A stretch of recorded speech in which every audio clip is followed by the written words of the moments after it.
Hello and welcome to that Peter Crouch podcast with me, Peter Crouch, joined here by the notorious SID. Chris has got off. Yeah, nativity play. It's a massive event, the first one. I remember sitting on the first one, I said to the missus, if this doesn't liven up, I'm giving it 5. I said, I'm giving this 5. If this doesn't liven up.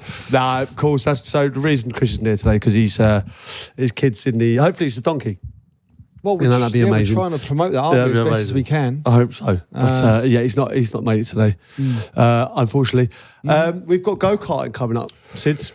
Yeah. It's just something that I was like, we kind of make out of, it's a challenge, right? Challenge Bridgey. Yeah. Can we beat Bridgey on a go-kart track? It was born out of the fact that you said Bridgey was the best go-kart you'd ever seen, football-wise. Yeah.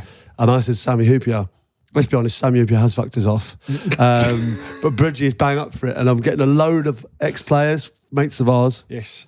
To take him on. Yeah. And see if it happens. So what I thought we could talk about today is, it's like challenges in your football career and like challenges in throughout your career, maybe injuries, even getting to be a professional footballer. What hurdles did you overcome? Yeah. Some of your toughest games, promotions, relegations. It'd be an interesting one. Yeah, it would be good. Yeah. There's on-field ones of this and there's off-field ones, isn't there? As you say, like even growing up, it was a challenge straight away growing up because pretty soon, I'm sure the same as you, from a young age, you was obviously touted around to go, oh, that's Peter Crouch, that's the footballer. Like he's destined to be a football player, wasn't it? It was one of them. Pressure. So there's always pressure on you straight away. So that was kind of a challenge. Like I think the first kind of challenges that you took on board, really, with just the pressures around being a football player. And then it obviously starts getting in when you start getting into your teens, and then your mates are going out. It's a challenge. It's a challenge not to go out. It's a challenge, you know. But I think we made the right decision. But listen, we'll get into that. I've got a bit of admin to catch up on. Go. Obviously, there's a few reverse kill pictures. But I'd probably. But listen, keep doing it. Keep enjoying it. Yeah. But do it by being disciplined. Got a football nostalgia email here in from Scott. He says, huge fan of the pod. I've been listening since day one. Just finished the nostalgia episode. Couldn't get enough of it. Love it. As I was born in 97, I was praying you would talk about Yoga Bonito, the iconic Nike advert where he gets scouted by Arsenal. Yep. I'm a football boot designer. Oh, wow. And I'm in the process of collecting every boot that I work on, as well as some friends' work. It's somehow my own version of footballers collecting their shirts. I've been lucky enough to meet some of my heroes and even get boots signed by absolute legends. So far, I have Xavi Simons, I have Thierry Henry, Lothar Matthäus. Maybe one day, some Crouch, Sidwell and Stark signed boots can be added to the collection. No. Keep up the amazing content. All the best. Wow. What a great email from Scott. A football boot designer. That's incredible. That's a good job, isn't it? Interesting that. So the Crouch, Sidwell, Stark signed boots. What are we saying about Starky's boots? What do you reckon they are? What's he got? Do you reckon he's an Umbro special? Is he a linesman? Is he like a referee's boot? It's along the referee's. It's something a referee would wear. Black and white. Yeah, I would say so. Yeah. Although I'm sure I've seen him recently. I'm sure we did some filming once, and I'm sure he had his name in them. His name stitched on the side. Yeah, that's a cheeky little laugh. There. Do you know? Have you seen? He's got a nod. I think he went down to Nike ID, got them printed up. Fair play. Okay. Fair play. Okay, got another message here. Bob, BBQC plus BBQC plus bonfire and robot. Every time, isn't it? Liam here from Dublin, originally from Cape Town, South Africa, but been living in Ireland for almost 3 years now. Huge fan of the pod, listening from day dot. Listened to the nostalgia episode. Being a 90s kid brought the memories flooding back. Yeah. Here's one you may remember. The discussion around different balls instantly took me back to being a 16-year-old. 2010, South Africa hosting the World Cup and the infamous Tribulani. Yeah. I get goosebumps every time I think of that World Cup. The unbelievable was it Shabalala? Yeah, am I saying it right? Yeah. It was a goal against Mexico to open the World Cup account for South Africa. Paired with the spine-tingling, iconic Peter Jury commentary to go with it. A football nostalgic moment that will live me forever. P.S. Get yourselves over to Ireland soon. Let's get Crouchy back into my local pub, The Storyteller, for a few Guinness. He knows I went down there. I was down there. You've been down there as well? Have you been there? No, you didn't didn't go. go. Didn't pop in there. If you're ever in Dublin, Storyteller. It's a good pub. I've been in there. Maybe let's even get the hand of pod in the pub alongside all the memories and stories on the walls. BBQC, loads of great pizza slice spots to test out your hunt. This is great. Keep up the good work. Chumbawamba, Liam, love that. Fantastic. He can get it going. No, some of the words it's the descriptive words, isn't it? Okay, evening Crouchy Bonfire on the BBQC Plus. I'm a PE teacher and head of year in a secondary school in Farnham. Oh. I recently had an interview for a promotion to assist the head teacher. After regularly having the big coat on, I thought this was in the bag. Unfortunately, I was unsuccessful in getting the job and lost out to a proper weasel rat. Each week, I send my tutor team a plan of activities for them to complete with their tutor group each day, and always include a quote of the week. Feeling sorry for myself after losing out on promotion, my quote of the week was, "I get knocked down, but I get up again," by Chumbawamba. Love it. That's great. Fantastic. When circling around my year group, I was walking down the science corridor, could hear lots of noises coming from a classroom. When I entered, the whole class were on their feet singing this iconic anthem. The tutor had the song blurting from the speakers, and the whole class was singing and dancing to Chumbawamba. Good that. From this day, I stopped sulking, and each day I've come back stronger, ready for that interview. Keep up the good works, Adam or Mr. Alloway. I get not. Oh, Mr. Alloway, Mr. Alloway. Oh, Alloway, Alloway. How good is that? Alloway. I get knocked out. Brilliant. That is so good. Superb. Oh, mate, that's how good's that?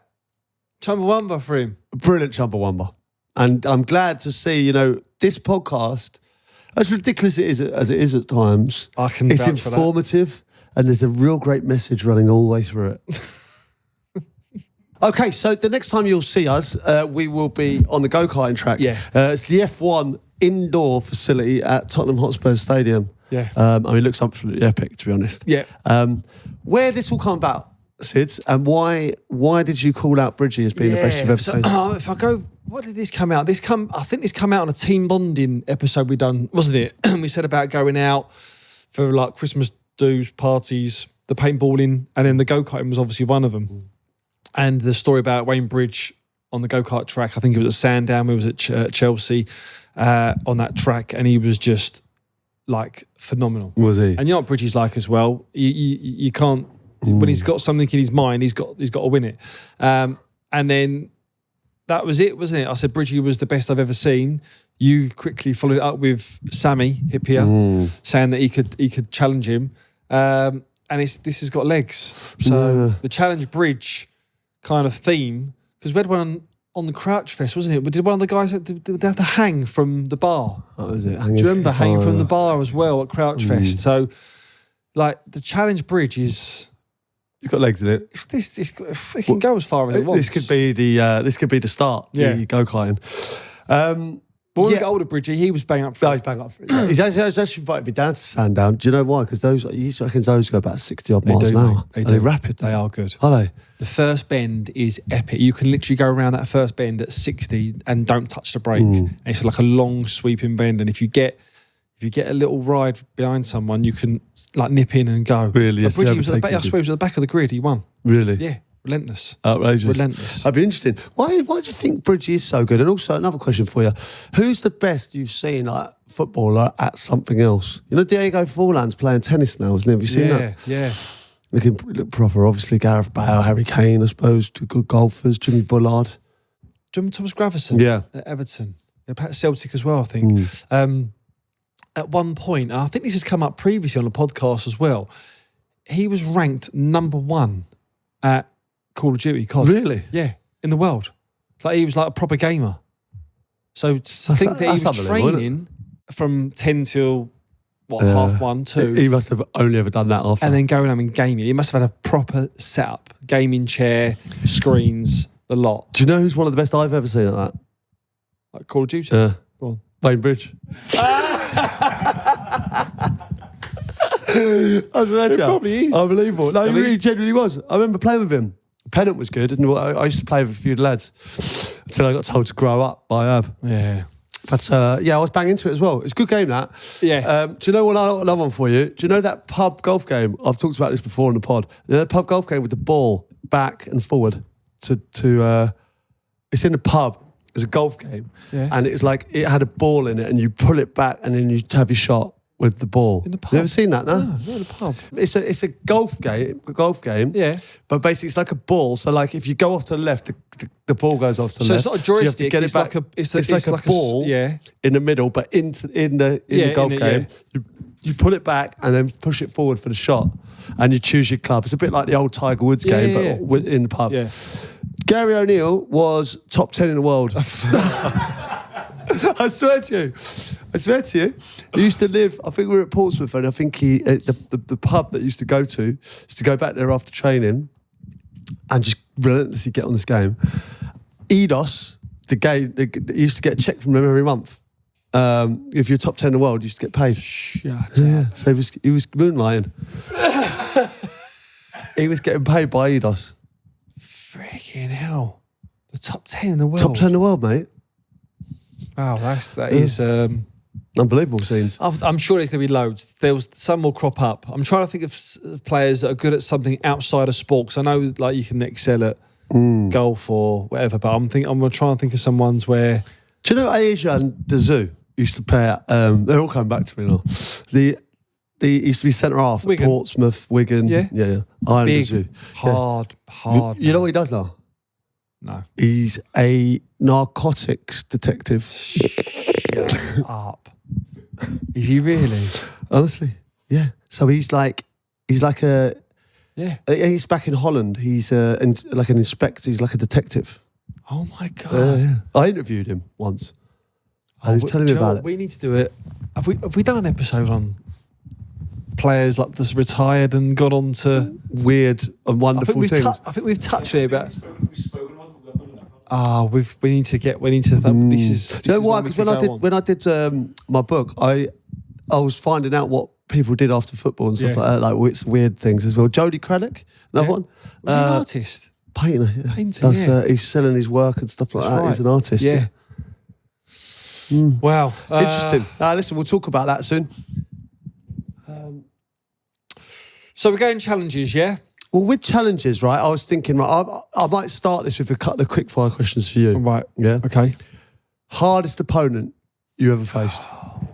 Do you know what? This is a tough one because people say, what's the hardest opponent you ever faced?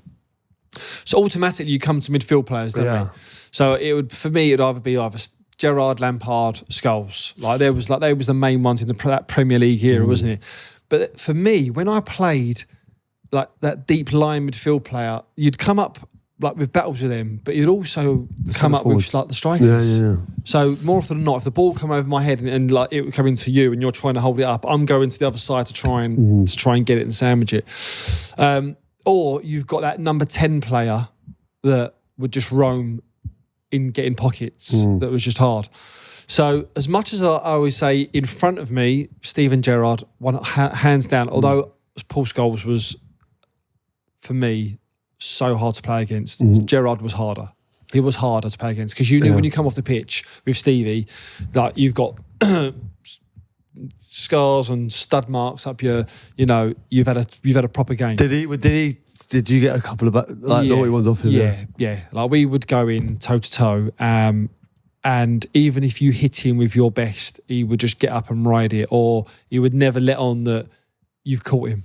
Do you know what I mean? Whereas sometimes some players they'd give you like the eye, or they'd go down and you go, I've got him there. Do you know what I mean? They feel like you've got one up, where they'd never let you feel like he's got one up on him. And what was Scholes good at? Were you coming out like... So Scholes was the complete opposite way because you couldn't get near him. So if the ball got laid into him, you went and pressed him, he'd just pop it back, you'd drop back into your position. The same thing, go and press him, pop it back. The one time you didn't, he would just literally scan, turn, and within half a second, by the time you get there, you're too late. He's just popped it over the shoulder of our centre half, and Van Nistelrooy's run onto it, and it's just a goal. I know exactly what you mean because what you said about the centre forward, like I would try and get round like Scholes when he dropped deep. Yeah. And same thing, you just pop it round you, and the minute you didn't get near him, he's hitting a 60-yarder.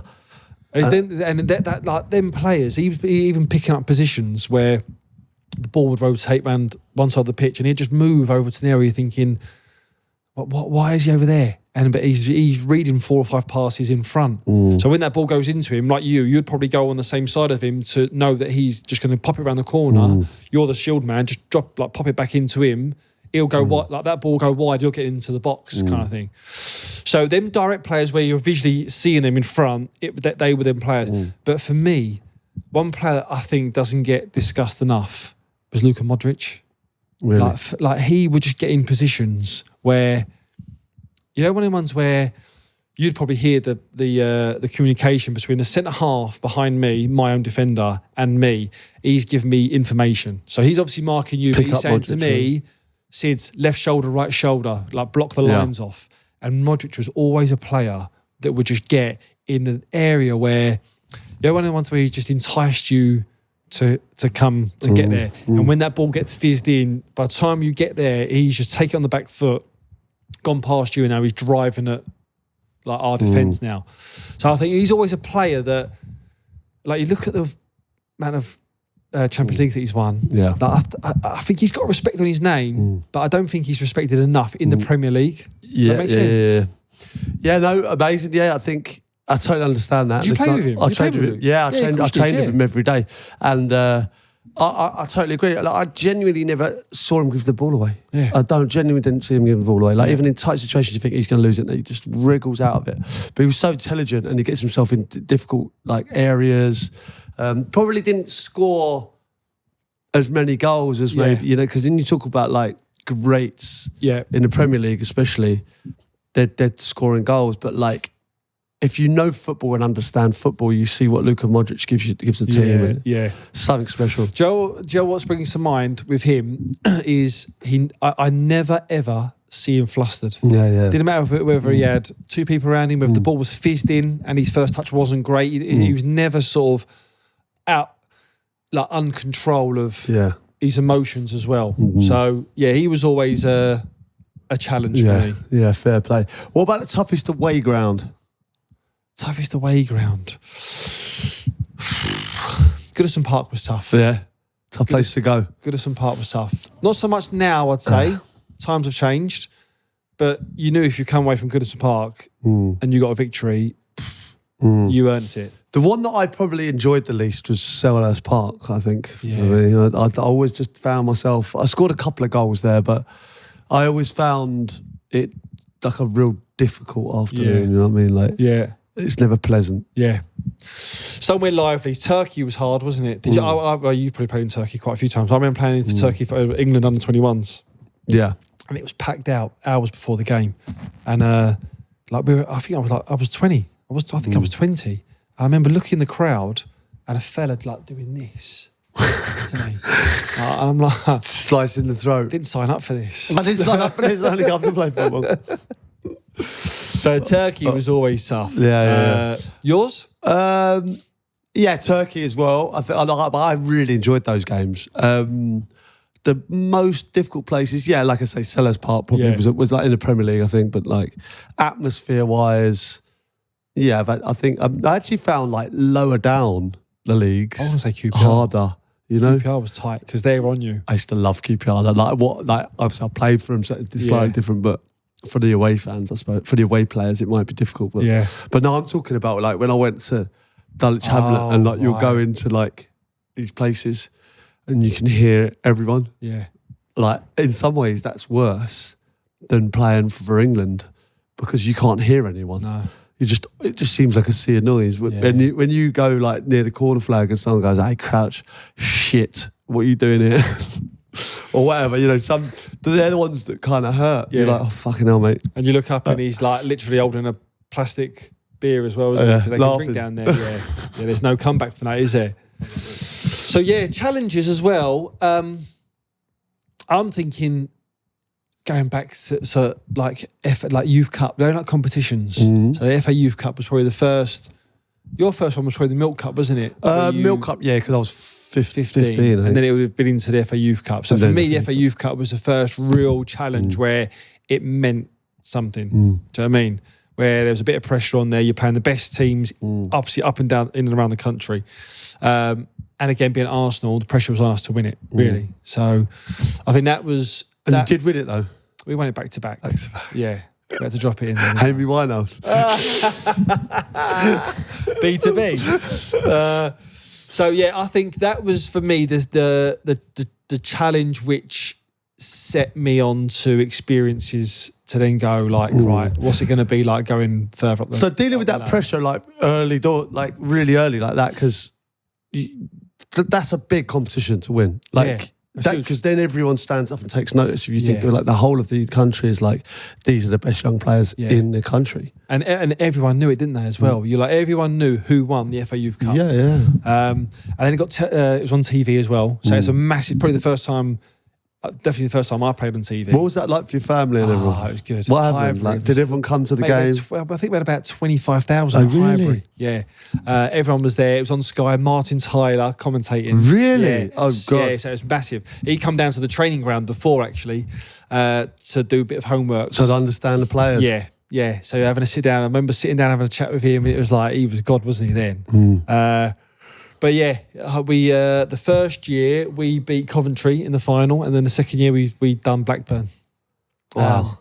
So yeah, that was. I think they're the ones that kind of starts the ball rolling. Then it starts becoming serious after that, doesn't it? Yeah. Just a little word on Martin Tyler, right? He lives around the corner from me. Yeah. And I see him in the coffee shop. Oh wow. Yeah, and I saw him in there the other day, and just to let everyone know, like if you were thinking, it's Martin Tyler, right? He's doing great. So, challenges then. What's been your toughest challenge in football? In football? Yeah,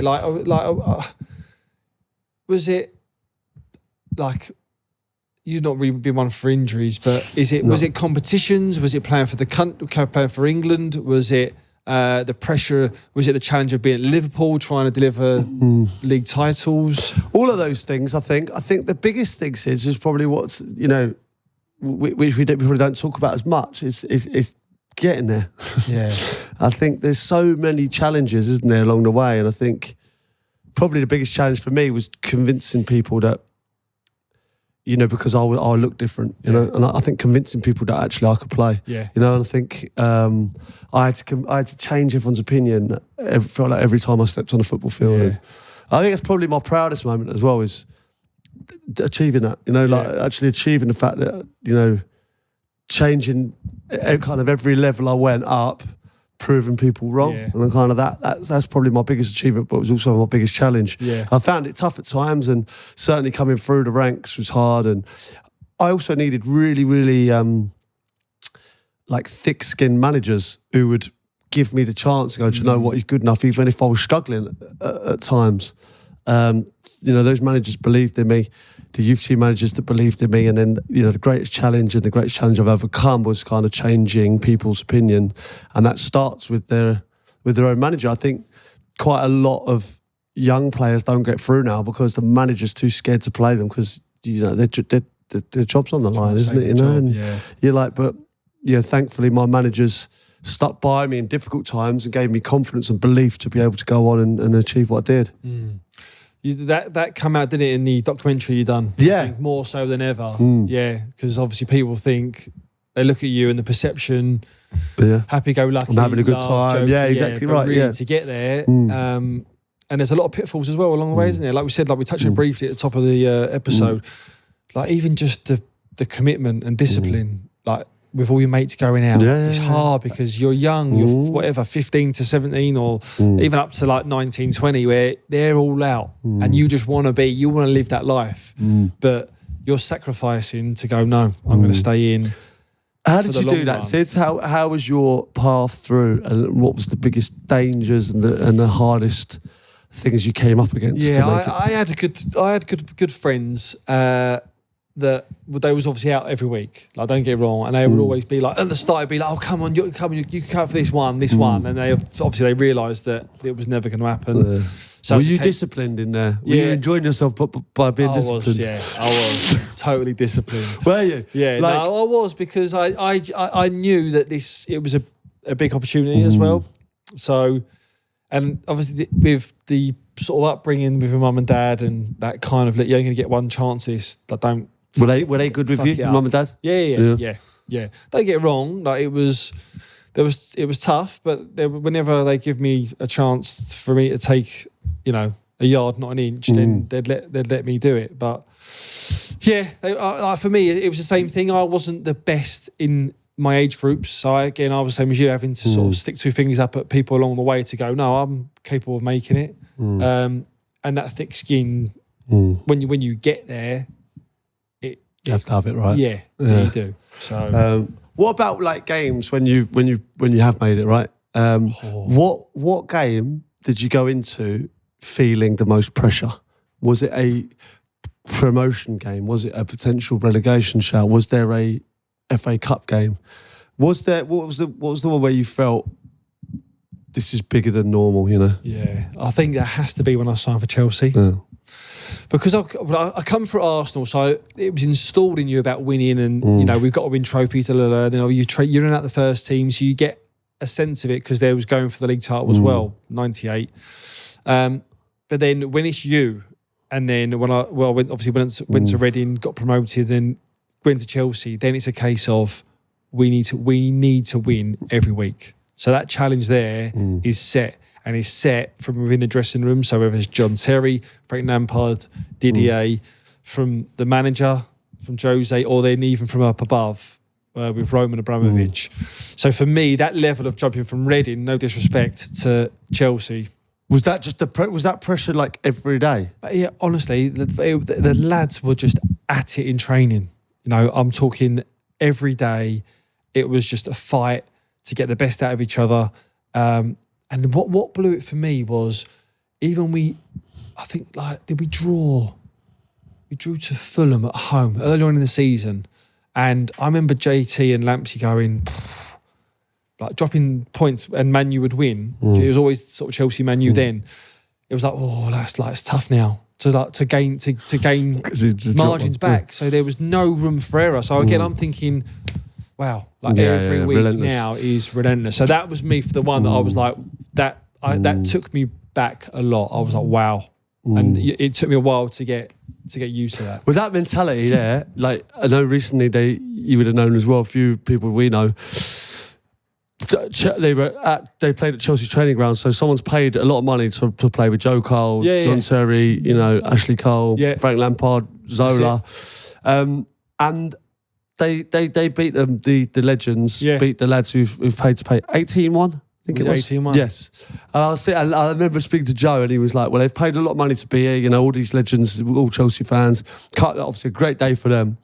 Joe was like, should we just take our foot off the gas a little bit now? He said, Lamps. I've seen the clips. John Terry. They're like, let's get another. Let's go and get another.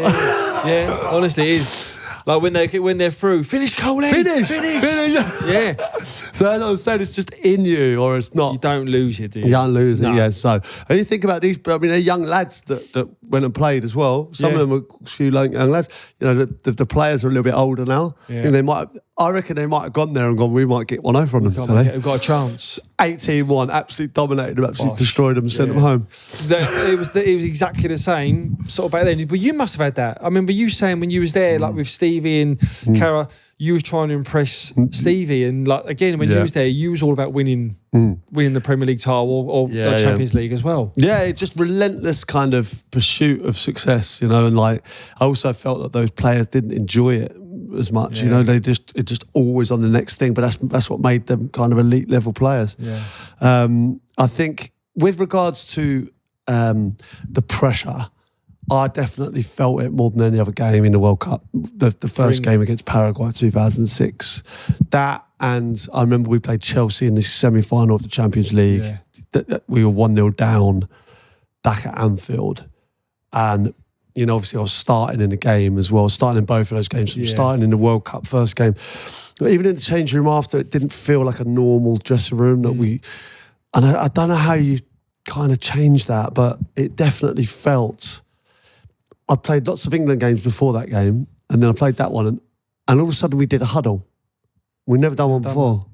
How weird that? You know what I mean? It was just something. So everyone felt it then. It wasn't just you. It must have been a whole. I looked round. I was looking at other players. Was it an elephant in the room one where no one really wanted to heighten it? Like everyone just felt it and everyone dealt with it their own ways, whether they either listened to music or quiet or just chatting. But you sensed that in the dressing room, it was a little bit like, oh, this doesn't.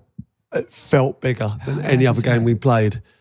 Yeah, and I know it is bigger because it's World Cup, but sometimes, I don't know, I've been in dressing rooms where you just kind of cope with that. Yeah. I didn't feel that we were coping with it well. I wonder if that was built up at the time more so from the press by going, this is as good as chance we'll ever have. Yeah. Like the squad of players that we've got, if we don't win it now, we'll never win it because you read them headlines all the time. But I think there was an element of that. But then you think about, like, look at the players around us there, right?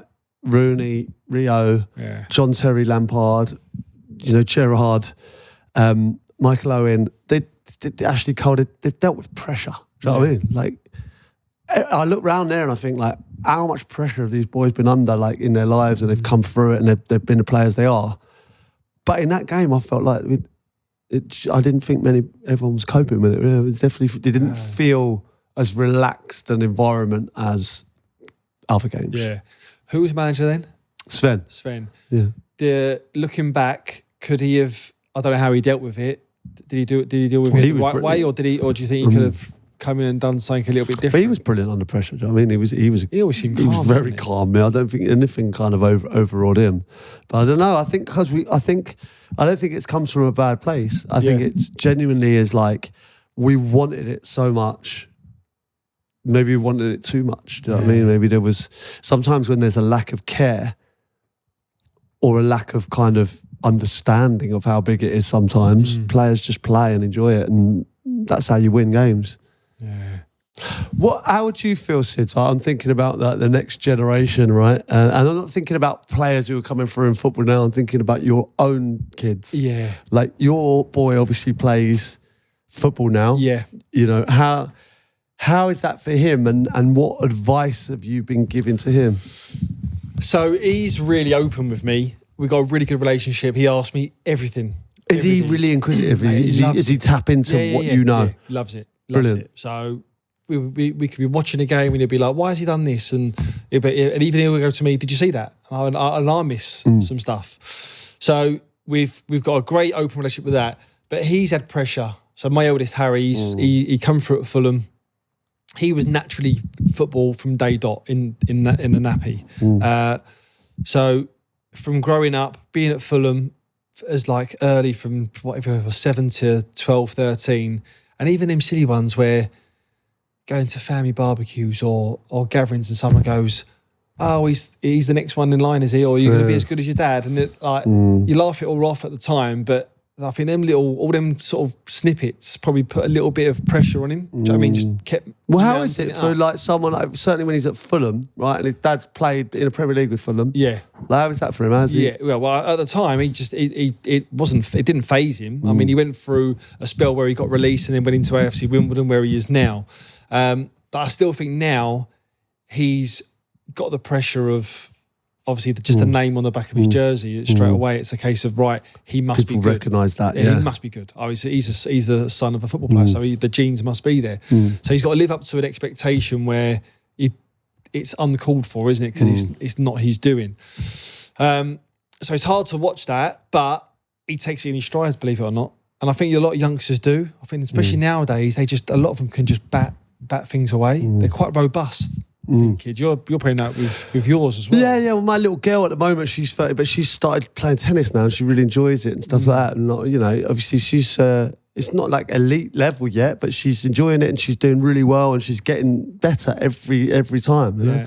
And she's getting to the stage where it's like, Rich is good. Yeah. And it's weird because it's just different sports. Like, I used to play tennis as well, but the fact, like when we were playing football, you have kind of your teammates and you have people around you all the time, do you? Yeah. That solitary sport is it's different, isn't it? But she went from swimming to tennis. They're both single sports. Yeah, I suppose it's hard as well from the outset where you're looking in, and are they putting pressure on themselves? Yeah, so she puts probably too much pressure on herself. So she's challenging herself. Which is great. Yeah, some she's ways. going to get the best out of it. But then she's not enjoying it. No. Because she does enjoy it, but then if she plays badly, she really kind of beats herself up about it. I'm like, you got to get over that mindset. Yeah. Talking of kids, I'll tell you what is a challenge just outside football.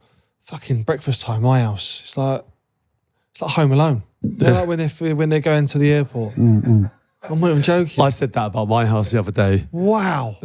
Like, they're older now, so it's a bit more easier. But I got 4, and one wants Cocoa Pops with warm milk, one wants one with cold milk, one wants toast. I mean, I'm doing this. I give one that wants the cold milk, the hot milk. He spit it out. I'm like, and then she'll just come down, the missus, and just like the next day, I don't know what the fuss is about. Eh? Not being funny. Seriously, I think there's more challenges outside of football.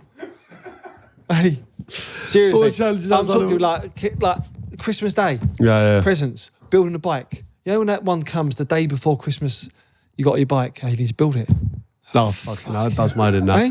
That does my head in all that. Like I'm constantly like building shit and trying to all that. Like if I get an iPad or a computer, like the computer games and stuff, I've got to try and set them up. I'm like, clue what to do. I am useless at that.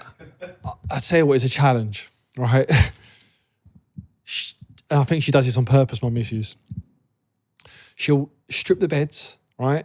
And then she'll clean them, she'll iron them, and she'll leave them on the bed. She'll go out and she'll go, could you make the bed? Have you tried to make the bed on your own? Have you tried to make the sheets on your own? Sid, I don't think I've ever changed it. Wow. I'm sweating here just thinking about it. Well, it's so like it's a 2-man job, that surely, isn't it? Yeah, you flick it over. Try to do it your own. Like, well, You yeah. try and do it if by anyone yourself. can, I could. I reckon. The arms are long enough. Making the Is bed it tough? sheets. You got to put one in one corner, every corner, and then they're creased Did it up. look as good as like when your missus does chance. it? No, really. Chance. No. And she cracks up. She's come in sometimes, just watch me, and she's like, "What are you doing?" And then all of a sudden, she just does it like origami. Really? style. Oh, really? Yeah. So obviously we got the F1 next week. Yes. Really looking forward to that. Challenge Bridgey. If you can think of any challenges that you want to set Bridgey, or can you beat Bridgey at something, let us know, and we'll try and organise I think that's any challenge as well. He would be up for. I think he'd be up for near enough anything, and think he'd be able to win. Well, I'd back him against most people. Yeah. All right, Sid, you know we were talking about losing the office or potentially the classroom or the dressing room. Because I got a message here. It says, dear BBQ Pancake, what's it? And Crouchy from Bahrain. What's it? His nicknames are getting out of control. I knew Crouchy from Bahrain was going to get a shout. Were you here last week for Crouchy from Bahrain? Oh, so you must be thinking, what the hell? What happened? Someone's emailed in, right, and said to Sids, Chris, Crouchy from Bahrain, right? But obviously, they mean that they're sending this message from Bahrain. But it sounded like, and Crouchy, my nickname was Crouchy from Bahrain. Oh, that's going to stick. But the thing is like now, you know it's going to stick. And like, so this is where it starts. This is where it begins. Okay. Anyway, listen to your pod at the moment, loving it. Been thinking about losing the office scenarios that have been sent in, and I wanted to share one from my area or work. I'm a primary school teacher, and I can see the similarities between teaching and being a football manager. Like managers, we have our own little team to manage, full of many different personalities, some Milners, some Gerrards, and of course the Balotellis. Just like managers, it's possible for teachers to lose the classroom. And this very thing has happened to one of the classes at school. This class has some big personalities in it. I'm talking Pogba's, Zlatan's, and Joey Barton's. It was a tough class. Halfway through last year, their teacher at the time clearly had enough of their antics and left the school. This left the class without a teacher, a football club with no manager. To save this class from relegation, there was only one option: bring in Big Sam.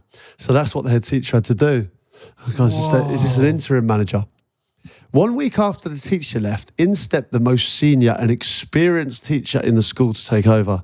A year later, and Big Sam is still in charge, but the Pogbas, the Zlatans, and the Bartons are still causing havoc. It kills me to say it, but I think this class might be unmanageable. They potentially could be my class next year, so I want some advice from Crouchy and who have been in boisterous change rooms. What 3 things would you recommend to get hold of the team early doors? Sorry for the long message. Loving the pod. Keep it up, Mark. Oh. First and foremost, have you ever been in a dressing room with unmanageable players? And have you ever been in a classroom with unmanageable pupils? I mean, I was a lovable rogue. Okay. No, I think that's been stated on my class reports. I think I could take it to a point where teachers would enjoy it, but no intervening. Well, I think we've all had players that in the dressing room that either want to get out or just causing havoc, or you don't really see eye to eye with. I think that happens in every dressing room. Near enough. But I think it's the minority, so they don't really take over. It's not poisonous, is it? I mean, this is tough, is it? This is like... Have you been in a dressing room like this or not? Where the manager can't really control what's going on? No. Have you? I've heard stories. Potentially, I've heard stories. I've definitely been in a science lesson where he's lost the classroom. Oh, is it all gone off? Well... There's a Bunsen burners everywhere. Yeah, I remember it. It was pretty much, it was every week. And... It was he basically said, look, if you don't want to work, you go at the back, right? So same old faces at the back there. And there's a couple at the front, like at 2 rows at the front where people would try and learn. But I used to float a bit. I was a bit like a bit in a hole. I was in the sausage. And sometimes I'd come in for a bit of learning and then I'd go back for a bit of messing. And it was the link, really. And it was so funny. Sometimes I'd come down the front and he'd go, Peter! And he'd go, great to see your attitude today. And then the one sometimes would be like, why is it science? I don't know. There's a lot of science that's...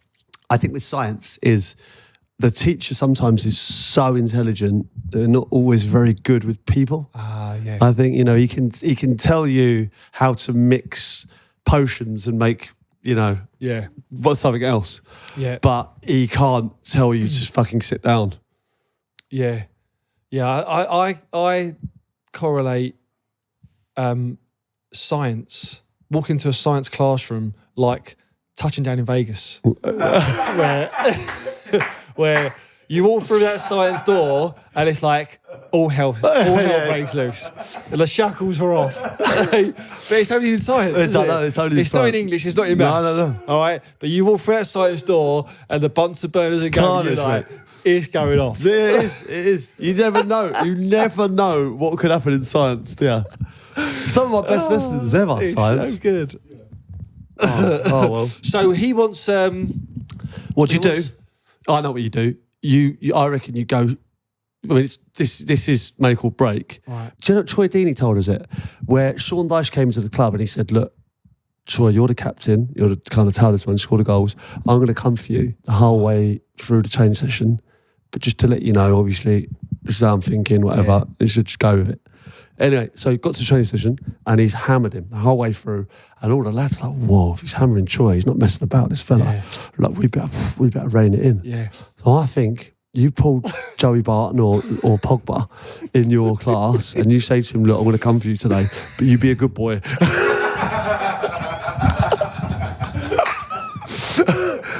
You'll be a good boy after, right? That's the way. And I'll get, I don't know if you can still give sweets out anymore.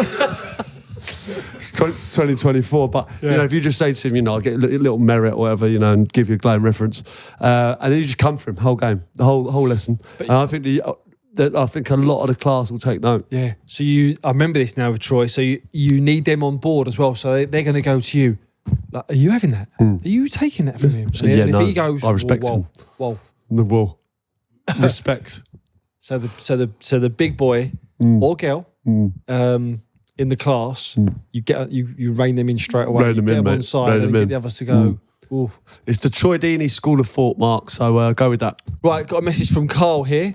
Hi, Car with a C. Car with a C, and there's no intro with names. It's just hi guys. I wasn't sure which pod to message into, as the topic of shitting cowgirl style was discussed on both that Peter Crouch pod and the Therapy Crouch. Yeah, it did get discussed on there. I mean, it originated it on this pod. Yeah. How did it go down on the Therapy Crouch? She just thought it was perverted. Which I don't make her that. I mean, it's not completely wrong, but okay. So, which is brilliant in itself. So this is the content we want to hear, and is why I love listening to you guys. Anyway, the Clans mentioned Cardi P's long legs wouldn't allow him to successfully seduce the toilet with the reverse cowgirl. Seduce the toilet. As the wall would be in the way, which provoked thoughts of a potential Kamaputra. Yes, okay, yeah. So perhaps the pretzel dip would be more appropriate for the taller gentleman wanting to front straddle a toilet, or maybe even the aptly named Crouching Tiger. Google at your peril. Oh my I'm God. sure there are many more. Thanks for the laughs. Keep up the great word. Carl with a C. So we now need to Google the pretzel dip. That's a cross-legged on the pan. What, like a yoga pose on a toilet? Yeah. God, there's so many positions you could actually do. So you're saying we could come up with a Kamaputra for different positions? Because why do we just go for the normal one? Like, you spice it up, you know what I mean? Like, no, you know what I mean? There's plenty of things you can do. Yeah, so we'd have to do the regular, like, no one wants to do missionary the whole life, do they?